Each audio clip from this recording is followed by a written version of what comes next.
que je recevais tout à l'heure. Le deuxième message s'adresse aux serviteurs de Dieu. Et le Seigneur a mis un fardeau dans mon cœur. Il m'a fait comprendre que les serviteurs de Dieu, ils ont marché avec lui. Mais à un moment donné, c'était difficile. Homme de Dieu, serviteur de Dieu, tu as commencé à marcher avec le Seigneur. Tu as rencontré des difficultés. Le ministère était tellement difficile. Tu avais du mal à t'en sortir. L'église était vide. Même pour manger, tu avais des difficultés à manger. Et tu as commencé à chercher les dons spirituels. Tu as commencé à aller à gauche et à droite. Et tu allais te faire imposer les mains. Parce que c'était tellement difficile que tu allais faire quoi? Des mains d'association. Tu allais entrer dans des fausses églises. Tu allais devenir pasteur des faux ministères. Parce que c'était tellement difficile. Et le Seigneur dit, voici l'erreur que tu as commise. Quand c'était difficile, tu devais faire comment? Tu devais compter sur Dieu. Tu devais repartir devant le Seigneur. Et tu devais dire, Seigneur, c'est difficile. Qu'est-ce que je dois faire? Seigneur, le ministère est difficile. Qu'est-ce que je dois faire? Et tu t'es précipité. Et le diable t'a tendu la main. Ce qu'il a mis sur ta main, ce n'est pas l'Esprit de Dieu. Ce qu'il a mis sur ta main, ce n'est pas la volonté de Dieu. Ce qu'il a mis sur ta main, ce ne sont pas les grâces de Dieu. Et aujourd'hui, tu es perdu.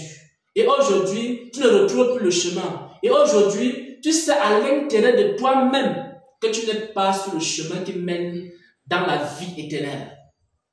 La seule chose que tu peux faire aujourd'hui, c'est faire ce que tu n'as pas fait dès le commencement. C'est-à-dire, repartir vers celui qui t'a envoyé. Le Seigneur veut qu'un serviteur de Dieu, une servante de Dieu, une personne qui a connu les difficultés dans le ministère et qui est en train de vouloir abandonner. Et ceux qui ont fait des fausses alliances, il faut qu'ils repartent vers le Seigneur et qu'ils disent à Dieu, Seigneur, qu'est-ce que je dois faire? Seigneur, aide-moi. Et le Seigneur va faire quoi? Il va t'aider. Il va te montrer le chemin.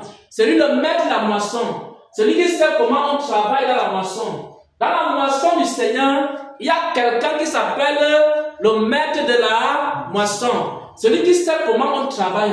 Celui qui sait comment on laboure. Celui qui sait comment on forge les armes. Celui qui sait comment on sème. Celui qui sait quand il faut s'aimer. Celui qui sait où il faut s'aimer. Celui qui sait comment il faut s'aimer. Celui qui soutient le moissonneur.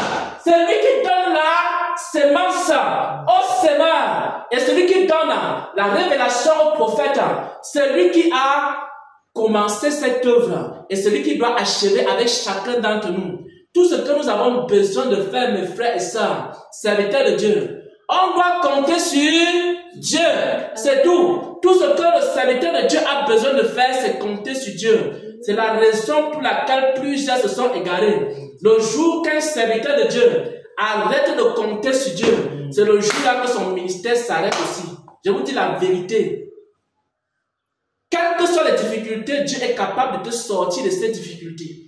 Quelle que soit la sécheresse dans laquelle tu es passé, Dieu est capable de te sortir de cette sécheresse. Même dans le désert, il est capable de faire pleuvoir. Même si tu es isolé comme Élie, il est capable de te nourrir avec un corbeau.